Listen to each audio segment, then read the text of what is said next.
Here's how to remove an object from an image in Recraft. First, let us quickly create a new image here with the image prompt a cute elephant. So we'll just click on Recraft right here and let's see what we get. Now, erasing objects from your images in Recraft is actually very simple. All you need to do is to equip the eraser tool here on top. Then set the eraser size. If you would like to erase something really small, you would reduce the size right here, and if it's rather big, you will make it bigger. Then, with the eraser here equipped, we would simply brush over the object that we would like to remove. And that object will then immediately be removed for us. You can repeat these steps to fine-tune the result. Let's just do this one more time in this image right here as well. So let's suppose we would like to get rid of these clouds right here. We would simply equip the eraser tool right here, then we brush over the cloud. And the cloud is gone. We can do that with the other cloud as well. So once again, we equip the eraser tool, we brush over the cloud.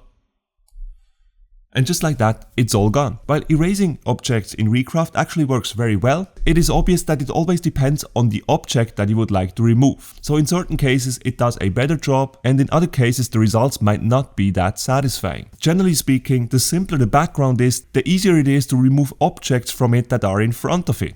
This is not only true in Recraft, but also in other professional software such as Adobe Photoshop. And with that said, this is how you remove unwanted objects in Recraft. If you would like to know how to remove backgrounds directly within Recraft, or even change backgrounds in Recraft in a very easy manner, then make sure to watch the next video on this channel.